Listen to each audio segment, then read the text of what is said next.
සාදරයෙන් පිළිගන්නවා CW Chan YouTube channel එකෙන් අරගෙන තවත් අලුත් වීඩියෝ එකකට. ඉතින් ශ්‍රී ලංකාව සහ ඉන්දියාව අතර පැවැත්වෙන ඒෂියා කප් එකේ ෆයිනල් තරඟයට කලින් තරඟය. එහෙම නැත්නම් මේක ඉන්දියාවට වැඩකුත් නැහැ.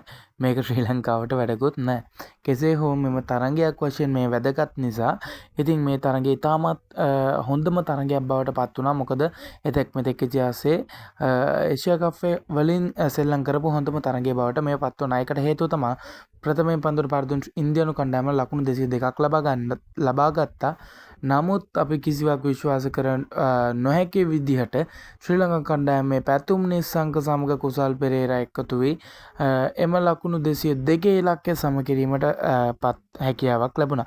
ඉතින් කෙසේ හෝ අවසානයේ එම තරඟය සම තත්වයෙන් අවසන් වූහත් සුපර් ඕවරේ පටන් ගත්තා. ඉතින් සුපර් ඕවරේදී සුවිශේෂී සිදුවීමක් වුණා. ඒ සිදුවීම විස්තර කරන්න තමයි මේ වීඩියෝ එක අරගෙන ආවේ. ඉතින් අපි දැක්ක සුපර් ඕවරේ ශ්‍රී ලංකා කණ්ඩායම ලකුණු 2ක් ලබා ගන්නේ. ඉතින් ඉන්දියානු කණ්ඩායම ඒක ලකුණු 6කින්ම මැච් එක ගහලා දිනලා ඉවර කරනවා. ඉතින් අපි දැක්ක විශේෂ දේ තමයි දසුන් ශානගේ රන් අවුට් එක අවුට් දුන්නේ නැහැ. ඉතින් ඒකට හේතුව සරලවම මෙන්න මේකයි. සුපර් ඕවරයක් වගේ යන මැච් එකකදී නිදැල්ලේ යන පන්දුවක් ස්ටම්ප් කිරීමට හැකියාවක් නැහැ. ඒක තමයි නීති රෙගුලාසි වලට අනුකූල වෙන්නේ. ඒ කියන්නේ නිදැල්ලේ යන පන්දුවක් කෙසේවත් කිසිම කෙනෙකුට ස්ටම්ප් කිරීමේ හැකියාවක් නැහැ. ඉතින් එම අවස්ථාව නිසා එම නීතිය හොඳින් දැන ගැනීම නිසා දසුන් ශානකට පිටියේ රැඳී සිටින වාසනාව උදා වුවත් ඊළඟ පන්දුවේදී දසුන් ශානයේ කඩුල්ලක් දැවී යනවා.